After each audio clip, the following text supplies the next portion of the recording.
Hi friends, आपण माने केमती अछंती। आशा करुछि भगवानकर असीम करुणारू निश्चित भाव में आपण माने भलरे थिबे। दर्शक बंधु, जदि आपण निजर आर्थिक परिस्थिति को नहीं चिंतित अछंती, जदि मन को आपण भाबुचंती जे पैसा मो पाखु कहीं आसुना, पैसा न आसबार कारण आपण जानवा चाहूँगी, कौन कले आपण पाखक पैसा आसब ये चिंता मध्य आपण मन को आसूची, ताहले ये भिडियोटी निश्चित भाव में आपण मानक पाई ये भिडियोटी को शेष पर्यंत देखला परे निश्चित भाव में आपण को आपण जीवन प्रत्येक प्रश्नर उत्तर मिल जाव। आप निजे जानीपारे आपण पाखक पैसा कहीं आसुना एवं आपण एक जानीजे जे कौन कले आपण पाखक पैसा आसब।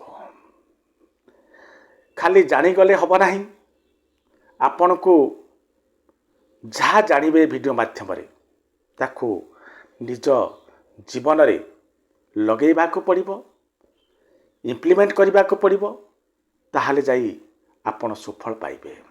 आपण आग को बढ़िले खुशी लागिबो एइथिपाई जे जने यूट्यूबर हिसाब रे मु भाबी मो प्रयास भूल जाई नाही, व्यर्थ जाई नाही। तेणु चलंतु देरी न करी वीडियो आरंभ करिबा।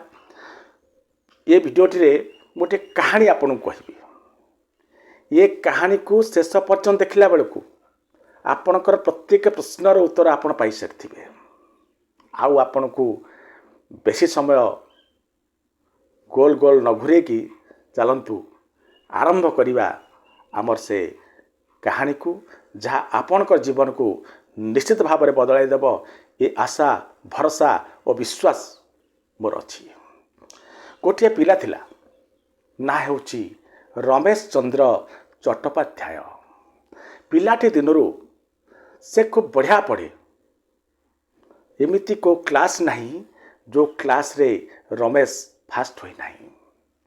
पाठ पढ़ला बेले रमेश रो गोटे अलग प्रकार क्रेज थिला। प्रत्येक सहपाठी ताको बहुत भल पाउथिले, सम्मान भी करुथिले। एइथिपाई जे एमिति को प्रश्न थिला जो प्रश्नर उत्तर दबाकू रमेश पाटिरे खनी बाजुथला। सार प्रश्न पचारला बेलू रमेश पाखरे उत्तर थिला। समय गड़ी चलिला। ग्रेजुएशन कंप्लीट कला रमेश। या परे बड़ लोकर पुओ, तेणु बड़े गोटे बड़ यूनिवर्सिटी MBA कला। MBA मध्य बहुत बढ़िया रिजल्ट कला MBA रे। या परे जिते से MBA पास कर घर को आसिला, घरे समस्ते खुशी हेले जे रमेश MBA कंप्लीट करी आसी एबे को बिजनेस करिवो, कौन करिवो चिंता चलला। हठात रमेश रो बापा पैरालिसिस रो अटैक हेले। या परे रमेश कौन करिवो, बापांकर ध्यान नेला। बापांकर गोटे बड़ होटेल थिला। बापा तो रोग शଯ୍ୟାରେ, तेणु रमेश को ये होटेल संभालने को पड़ला। रमेश होटेल को जाए, एणु गोटे पुओ होइतिला जोगु निज पितामातांकर मध्य जत्न नबा को पड़े। बापांकर सेवा, माँ को पई रोषेई करिबा, ता सहित बिजनेस संभालिबा, सब ये रमेश को करने को पड़े। एमती दिन गड़ी चली थाए। दुर्भाग्यवशत किछि दिन परे माँ मध्य समान रोगरे आक्रांत हेले। एबे बापा माँ उभयंकर सेवा जत्न, उभयंकर खाइबा पीबा प्रत्येक कथा रमेश को बुझा पड़े। कारण गोटे पुआ कोटिकिया पुओ हेले काहाकू तो आउ भरोसा कर जाई न पारे। चाकर चाकराणी रखी काम करने चक्कर रे ए रमेश नथिला। रमेश रो उद्देश्य थिला जे पितामाता मते जन्म देइचंती, जा हे जो ना कहीं मोर प्रमुख काम हवा दरकार ये पितामातांकर सेवा। पितामातांकर सेवा करे, एणे होटेल को मध्य बुझे। ଦୁଇଟି ନାଁରେ ଗୋଡ଼ ଦେଲେ କ'ଣ ହୁଏ ଆପଣମାନେ ସମସ୍ତେ ଜାଣିଛନ୍ତି। ଯେତେବେଳେ ରମେଶ ହୋଟେଲକୁ ଖାଲି ନାମକୁ ମାତ୍ର ଯାଏ, ଠିକ୍ ଭାବରେ ବୁଝିପାରେ ନାହିଁ ସେଠୁ କ'ଣ ହେଇ ଜାଣିଛନ୍ତି। ଏହାଦ୍ୱାରା ତାଙ୍କର ଯେଉଁ ମ୍ୟାନେଜର ଥିଲେ, ଯେଉଁ କର୍ମଚାରୀ ଥିଲେ, ସେମାନେ ଠକିବା ଆରମ୍ଭ କରିଛନ୍ତି, ତା ସହିତ ଅର୍ଥ ମଧ୍ୟ ଆତ୍ମସାତ କରିଛନ୍ତି। ସେହି କାରଣରୁ ଧୀରେ ଧୀରେ ହୋଟେଲ ପରିସ୍ଥିତି ଖରାପ ହେଲା ଏବଂ ହୋଟେଲ ବୁଡ଼ିଗଲା। ରମେଶ କ'ଣ କରିବ? ହୋଟେଲ ବୁଡ଼ିଗଲା ପରେ ଯେଉଁଠୁ ଅର୍ଥ ଆସୁଥିଲା, ସେ ଅର୍ଥ ଆସିବାର ଯେଉଁ ସୋର୍ସ ଥିଲା, ସେ ସୋର୍ସ ବନ୍ଦ ହୋଇଗଲା। ଏହାର କିଛି ମାସ ପରେ ପିତାମାତା ଉଭୟ ଆଖି ବୁଝିଲେ। ଏ ଦୁନିଆରେ ରମେଶ ଏକୁଟିଆ ହୋଇଗଲା। ଏଣେ ପଇସାର ସ୍କାର୍ସିଟି ଦେଖାଗଲା, ଅଭାବ ରହିଲା, ମନ କିଛି କାମ କଲା ନାହିଁ, ମୁଣ୍ଡ କ'ଣ କରିବ। ଗାଁ ସାହି ପଡ଼ିଶା ଯେଉଁ ଥିଲେ ସେମାନେ ରମେଶ ମୁଣ୍ଡରେ ଭର୍ତ୍ତି କଲେ ଯେ ତୁମେ ବିବାହ କରିଦିଅ। ବିବାହ କଲେ ଘରକୁ ବୋଉଠି ଆସିଲେ, ବାରହାତ ଶାଢ଼ୀ ଶୁଖିଲା ପରେ ତୁମେ ନିଶ୍ଚିତ ଭାବରେ ଆଗକୁ ବଢ଼ିବ, ଘର ସମ୍ଭାଳିବ ବୋହୂ, ତୁମେ ଯିବ ବାହାରକୁ। ରମେଶ ସମସ୍ତ କଥା ମାନିଲା, ବିବାହ କରିନେଲା। ବିବାହ କଲା ପରେ ରମେଶ ଚେଷ୍ଟା କଲା ନୂଆ ଏକ ବିଜନେସ୍ ଆରମ୍ଭ କରିବା ପାଇଁ, ଆର୍ଥିକ ଦୁରାବସ୍ଥାକୁ ସଜାଡ଼ିବା ପାଇଁ। ସେ କ'ଣ କଲା, ତାର ଯାହା ପ୍ରପର୍ଟି ଥିଲା ତାକୁ ବିକି ଦେଇ ଆଉ ଗୋଟେ ବିଜନେସ୍ ଆରମ୍ଭ କଲା। ବିଜନେସ୍ ଆରମ୍ଭ କଲା ସିନା, କୌଣସି କାରଣରୁ ସେ ବିଜନେସ୍ ମଧ୍ୟ ସେ ଘାଟା ଖାଇଲା ଏବଂ ଘାଟା ଖାଇଲା ପରେ ଏକଦମ ଭାବିବାକୁ ଗଲେ ରାଜରାସ୍ତାକୁ ଚାଲି ଆସିଲା। ଯାହା ପ୍ରପର୍ଟି ଥିଲା ବିକି ସାରିଛି। ଏଣେ ଘରକୁ ଆସିଲା ବେଳକୁ ମନ ତ ଦୁଃଖ, ଘରକୁ ଆସିଲା ବେଳକୁ ସ୍ତ୍ରୀଙ୍କର କଥା ସବୁବେଳେ ମୁହଁ ଫଣ ଫଣ, ଇଆଡ଼ୁ ସିଆଡ଼ୁ କଥାବାର୍ତ୍ତା। କ'ଣ କରିବ ରମେଶ? ପୁଣି ଡିସାଇଡ଼୍ କଲା ଯେ ପାଖରେ ତ ଆଉ ଅର୍ଥ ନାହିଁ, ମୁଁ ତ ଆଉ ବିଜନେସ୍ କରିପାରିବି ନାହିଁ, ତେଣୁ ଚାକିରି ଖଣ୍ଡେ କରିବି। ପତ୍ନୀକୁ ନେଇ ବାହାରକୁ ଚାଲିଗଲା ଚାକିରି କରିବାକୁ। ଚାକିରି କଲା ପରେ ଯାହା ଅର୍ଥ ପାଇଲା, ସେ ଅର୍ଥରେ ତା ପରିବାର ଚାଲିବ ନାହିଁ। ବିଜୁଳି ବିଲ୍, ଘର ଭଡ଼ା ସବୁକିଛି ଦେଲା ପରେ ଯାହା ବଞ୍ଚେ ସେଥିରେ ସଂସାର ଚଲେଇଲା ଭଳି ସାଧନ ନାହିଁ। ତେଣୁ ରମେଶ ଚିନ୍ତା କଲା, ଏ ଚାକିରି ବାକିରି କିଛି ନୁହଁ, ଏ ଚାକିରି କରି ମୁଁ କେବେ ମୋ ଜୀବନ ଜୀବିକାକୁ ଚଳେଇ ପାରିବି ନାହିଁ। କାରଣ ମୋ ଭଳି ଜଣେ ସ୍କଲାର ପିଲା ଯେଉଁ ଚାକିରି ପାଇବା କଥା ସେ ଚାକିରି ତାକୁ ମିଳିଲା ନାହିଁ। ଏ ଛୋଟକାଟିଆ ଚାକିରି କରି କ'ଣ ବା ମୁଁ କରିବି? ଏମିତି ଭାବି ପୁଣି ଥରେ ପତ୍ନୀକୁ ନେଇ ଘରକୁ ଚାଲି ଆସିଲା। ପୁରା ଡିପ୍ରେସନରେ ରହିଲା, ମନ ସବୁବେଳେ ଦୁଃଖ ଭିତରେ ସ୍ତ୍ରୀଙ୍କର କଥା, କ'ଣ କରିବ ଏମିତି ଭାବୁଛି।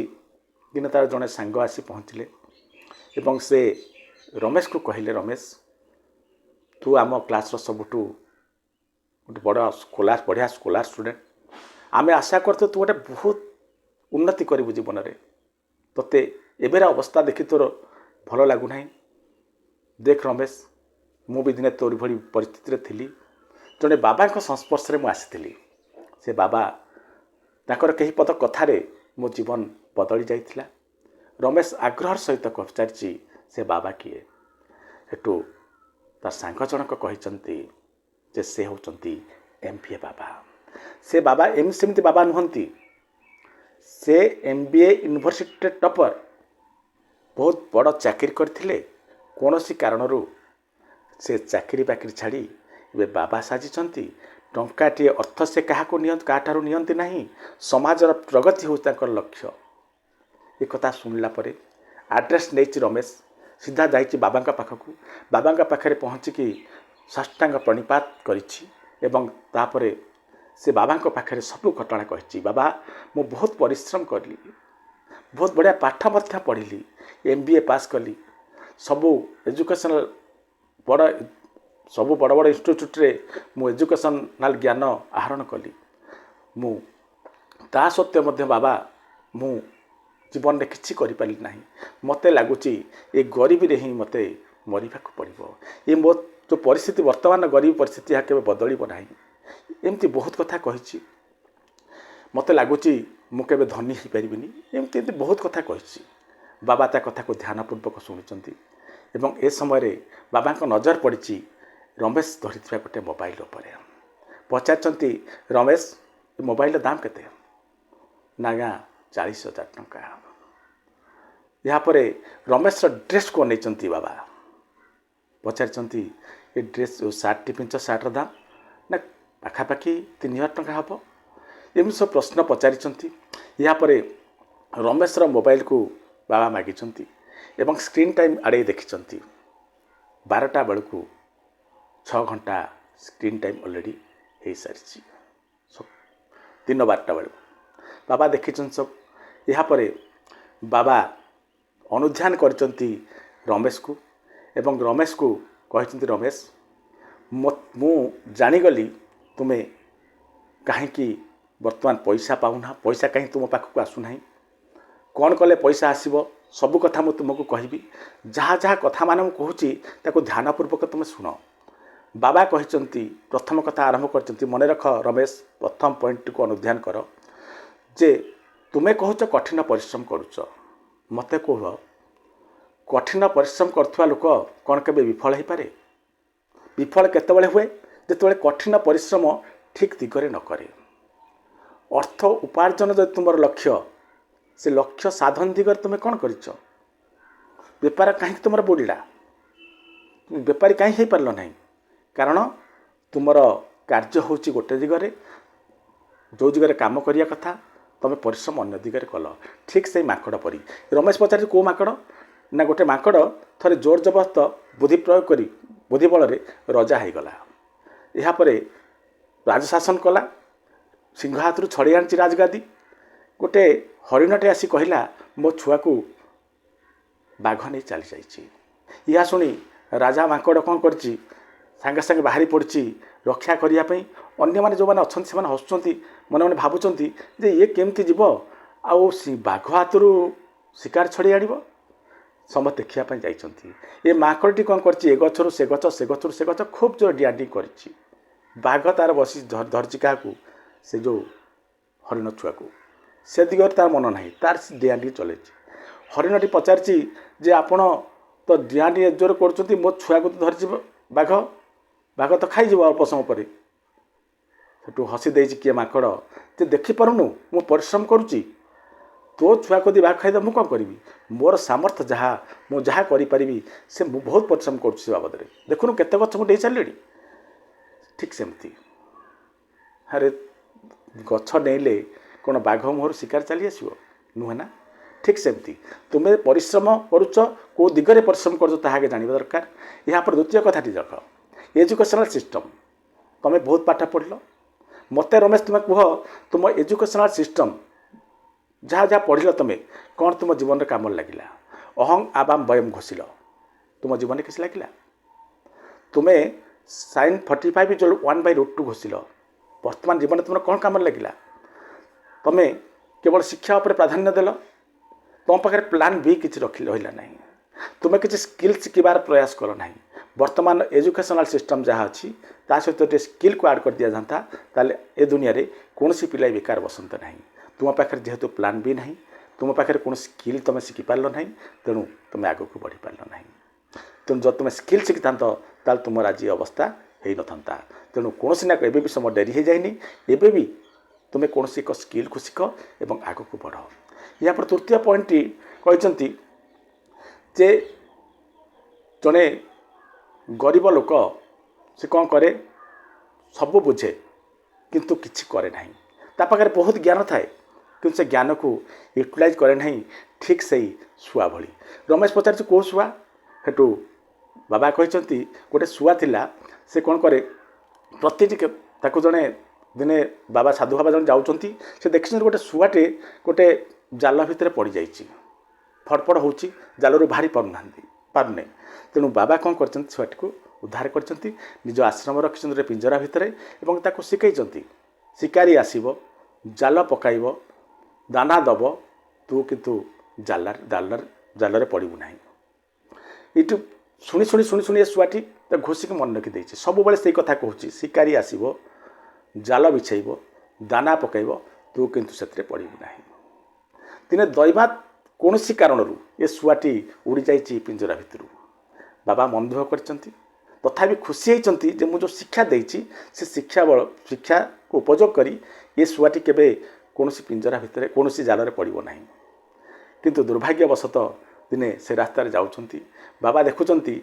शुआटी से खुंजुरी भितर पड़ जाइछि से जो जाल भितर पड़ जाइछि एवं से समान कथा कहूँ जे शिकारी आसब जाल बिछाइब दाना दब तू से पड़ू ना कि पड़ी कहीं कारण कौन से जहाँ शिखला ताको इम्प्लीमेंट कला ना गरीब लोकंर जो पाखे अर्थ आसूँ तार कारण हूँ या शिक्षा बहुत इम्प्लीमेंटेशन ना शिक्षा ज्ञान बढ़िले आपण पाख क्षमता आसी जाए किंतु जदि आपण ज्ञान को आप इम्प्लीमेंट कले ताल जे आपण पाख शक्ति आसब से कारण गरीब लोक मैंने हैरान हुंती एवं जदि तुम तुम ज्ञान को यूटिलाइज कल ताल तुम उपरको उठब।